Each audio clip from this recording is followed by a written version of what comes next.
My name is Alex Lee. I'm the state assembly member for the 24th district, which is southern Alameda County and northern Santa Clara County, meaning it was an hour and change with traffic to get up here, and then it'd be an hour and change to get back to my district. But I really am glad to see so many faces from so far across the Bay Area collected here today to support SB 42. Now, Trent was very generous in saying there was a bump in the road. Really, this is a really important measure that would change the game in our elections so much. And that's why we can't take it for granted. I have to say is that this Disclose Act has changed politics so innumerably. It has changed how dark money when they spend on candidates or ballot measures now reveals that, as you see in these, exactly like this example right now, is that could be Chevron or the Chamber of Commerce paying things and deceiving voters, has really changed the ability for us to say the message is not right, look at, you can follow the money, right? In fact, so much so, I keep, even in my conversation, when I do get a chance to talk to Senator Bernie Sanders, like, you guys need this at the federal level, because that will change the game as well. Because you can imagine, especially in swing states, even our states, right, when it's, there's some ad for whoever, and it says, paid for by Americans for Ponies or something, right? You have no idea who that group at all is. But in California, if there's California's Ponies, and it said Chevron, PG&E, and all these people, then you'd be like, well, maybe they don't actually love ponies that much, actually. So it's just changed the game. And something that can really pivotally change the game in county races, city races, and especially the state, is we have publicly financed elections. And SB 42 is the pivotal first step to getting it done. There's a reason I bugged Common Cause and all the groups here today about how important it is in the Clean Money Campaign, about since I got in 2020 that we need to have public financing, is with two things. One is, unfortunately, the California Constitution and the laws basically says if you want to do something cool, there was a law for some reason passed in the 50s that says you cannot do it explicitly, and so we have to go back to the voters and change it. Secondly is I'm only one of 2 legislators out of 120 that do not take any corporate money whatsoever.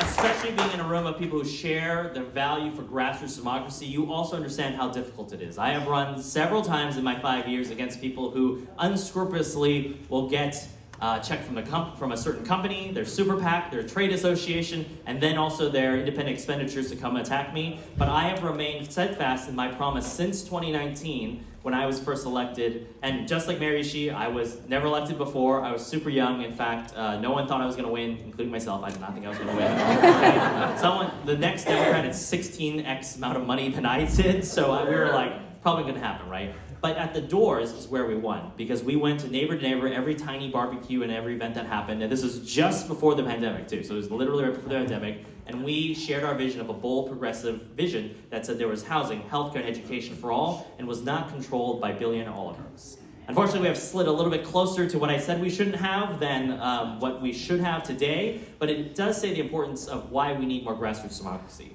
Even at the doors, I would have genuinely great folks, conversations, people who are seniors of fixed income, and they would give me literally like $20. They would give me $10 there. But if we had a matching system at the state, you can imagine how we could leverage $10, $15 into, if we had a generous Berkeley system, 6x that amount, which would be awesome. But right now, we have a system where it is in many ways pay to play. When you think about it, the next governor we have, their top contribution limit is like almost $11,000, right? And I don't know about you, but I know a lot of my neighbors who are like, oh yeah, I'll give $11,000 to the next governor, easy, right? Even just because I believe in them. But the reality is right now is that system favors those who have tons and tons of resources. And unlike someone who runs for Congress or president, they can take the money from their super PAC, they can take money directly, and I can tell you some example from my local business. This does happen. You may not have heard of them. In my district of Fremont, they're called Tesla. I don't know if you've ever heard of them. But what they do is they fund directly to candidates, then they do their own super PACs, and then they have the trade associations they're all part of, and they all gift money to people. When I first came to the legislature, is one of the many things I went to work on, including public finance, was to ban corporate contributions altogether, and now we've moved to getting rid of foreign influence in elections, but those things are very, very hard. Even though we got the last year version, SB 42, we had an assembly version that I authored, and we had a Senate version that Senator Umberg authored. I believe he would not describe himself as a progressive, but he is a smart person who knows common sense solutions when he needs one. But we authored both legislation, and they both got stuck in the Appropriations Committee last year. and then we lost our chance, right? So we have to not take this for granted because we want to make sure that it gets on the 2026 ballot. So I really want to encourage you to, especially because we're all over the Bay Area, to really write to your assembly members, your state senators, and say, this is an important measure. It needs to get before the voters. And I can tell you, along the way, we barely had anyone really oppose it because, one, it's bad luck, right? No one wants to oppose public financing. And two, it's a common sense, smart idea. So really take the time to get mobilized and organized and let your neighbors know that this is the first step. Because the first step in SB 42 just says that we can have public financing. The second step after that is to create a system. Maybe we model off to Berkeley, maybe we model off to LA or New York or something like that. But we have to create a system where everyday people have more say than billionaires and corporations. So I'm really glad that you're all here today, and thank you so much for being here. And I want to say my last plug is that Assemblymember Avila Farias said she wanted to be here, but unfortunately she got caught up in something. So we're really happy that you're all here supporting SB 42, and I'm in for the fight with you all the way. Thank you.